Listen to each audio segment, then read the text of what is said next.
네, 이미 10시가 넘었습니다만, 제가 오늘 1년 전 3월 9일을 정리하면서, 여러분과, 1년을 돌아보는 말씀을 좀 드리고 싶습니다. 한 10분, 15분 정도만 더, 여러분들 저하고 시간을 함께 나누시면 좋겠습니다. 예, 윤석열 대통령 당선 1년, 그동안 어떤 일이 벌어졌나. 7가지로 정리합니다. 7가지로 정리합니다. 첫째, 윤석열 대통령의 당선 자체가 가장 큰 의미였다. 이거 잊으면 안 됩니다. 기적과 같은 대선 승리였습니다. 예, 윤석열 대통령의 당선으로 기적과 같은 자유우파 정권의 출범이 가능했습니다. 그 자체가 가장 큰 의미가 있었다. 둘째, 지난 1년 동안 윤석열 대통령은 자유라고 하는 핵심 가치를 국가 운영의 기본 원칙으로 정립하기 위해서 모든 기회를 적극적으로 활용했다. 윤석열 대통령의 모든 메시지에 가장 많이 나오는 단어가 자유다.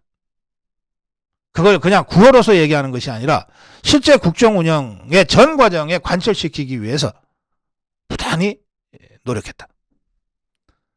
이 자유라는 핵심 가치는 곧 대한민국 헌법 가치의 부활을 뜻하는 겁니다. 우리 대한민국 헌법적 선언은 자유민주주의와 시장경제 그리고 법치입니다. 헌법이 그냥 70년 전에 만들어진 낡은 먼지 앉은 서류가 아니에요. 매일매일 꺼내서 다시 들여다보고 그 정신을 되새겨하는 살아있는 대한민국의 지침서예요. 그 대한민국 헌법 가치를 윤석열 대통령은 자유라는 핵심 가치를 통해서 구현하려고 했다. 헌법에 따른 국가경영이 아니라 헌법 따로 국가경영 따로. 이게 낡은 정치의 그 행태였어요. 헌법 따로 국가경영 따로. 이 구정치와 결별하고 헌법을 부정하고 헌법을 파기하는 세력에 대한 응징과 척결을 감행한 한 해였습니다. 세 번째, 법치를 확립한 1년이었습니다. 절차적 민주주의를 확립했고 유권 무죄, 권력이 있으면 무죄다. 유전 무죄, 돈이 있으면 무죄다. 이런 잘못된 신념을 가지고 우리 사회의 기득권 기생충 카르텔을 구축해서 법 위에 군림하고 온갖 횡포를 저질러 온 종북 주사파 기득권 기생충 철밥통들을 혁파하는 1년이었다. 그걸 통해서 윤석열 대통령은 법치 확립을 시도했다. 노사관계도 노사법치주의에 입각해서 재편할 것을 추진하고 있다. 이게 법치 확립입니다. 네 번째는 탈권위주의입니다. 자유의 대상적 개념이 탈권위주의입니다. 권위주의 하에서는 자유가 꼽힐 수 없어요. 자유를 꼽히게 하려면 권위주의로부터 벗어나야 됩니다. 탈권위주의. 청와대에 나와서 용산의 대통령실 집무실을 지은 것부터가 탈권위주의, 자유주의 정치를 구현하기 위한 출발점이었습니다. 이로써 청와대의 밀실, 폐쇄적인 정책 결정 구조와 음침한 권력 커넥션 구조가 혁파되기 시작했습니다. 다섯 번째, 3대 개혁을 추진했습니다. 표는 안 되지만 국가의 미래를 위해서, 국민의 미래를 위해서 꼭 해야만 될 일, 역대 정권들이 전부가 다 뒤로 미뤘던 일, 노동개혁, 교육개혁, 연금개혁을 본격적으로 시동을 걸었습니다. 여섯째, 3국, 한미일 3국의 안보체제를 복원하고 자주적인 안보를 확립했습니다. 실용주의, 현실주의, 국익제일주의 외교를 구현했습니다. 7번째, 종북 주사파 좌파 척결에 나섰습니다.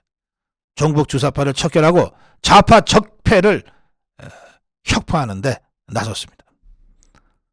여론몰이나 선전선동 방식이 아니라 법과 시스템에 의해서 이것을 했기 때문에 우리 자유파의 기대만큼 신속하게 정말 쾌도난만처럼 하기는 어려웠으나 그 큰 흐름, 종북 주사파를 척결하고 좌파 적폐를 청산하는 이 흐름은 이제 되돌릴 수 없는 흐름으로 만들어졌다.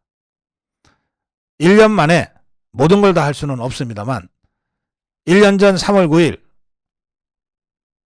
대통령 선거에서 승리한 후 윤석열 대통령이 지난 1년간 했던 일, 또 우리 대한민국에 벌어졌던 일들, 제가 이렇게 7가지로 정리합니다. 첫째, 당선 자체가 가장 큰 의미였다. 둘째, 자유라는 핵심 가치가 국가 운영의 핵심 원리로 확립이 됐다. 셋째, 법치 확립을 위해서 할 수 있는 모든 걸 다 했다. 넷째, 자유를 구현하기 위한 탈권위주의를 대통령실 이전을 통해서 시작했다. 다섯째, 노동, 교육, 연금 등 표가 안 된다고 전부 다 다음 정권으로 밀었던 이 난제 중에 난제 3대 개혁에 시동을 걸었다. 여섯째, 한미일 삼국 안보 체제를 확립하고 국익제일주의 외교를 시작했다. 일곱째, 종북 주사파를 척결하고 좌파 적폐를 본격적으로 청산하기 시작했는데 그것이 좌파의 선전선동 방식이 아니라 법과 시스템에 의한 것이었기 때문에 느리지만 확실하게 적폐 청산을 향해서 나아가게 됐다. 저는 이 같은 지난 1년간의 기조, 지난 1년간 우리나라에서 대한민국에서 벌어졌던 이 일들이 윤석열 대통령의 자유라는 핵심 가치를 중심으로 해서 이후 4년간 국가 운영 전반에 걸쳐서 스며들고 그리고 강력하게 추진될 것을 믿어 의심치 않습니다. 어제 출범한 정상 지도부, 국민의힘 새 지도부가 바로 이 같은 윤석열 대통령의 국정 운영 철학을 공감하고 공유하고 그 윤석열 대통령의 국정 운영에 발을 맞춰서 몸은 두 개이나 하나의 유기적인 결합체로서 때로는 역할 분담을 하고 때로는 한 놈이 돼서 새로운 대한민국으로 나가는데 주동적인 역할을 할 것을 기대합니다. 고성국 칼럼이었습니다.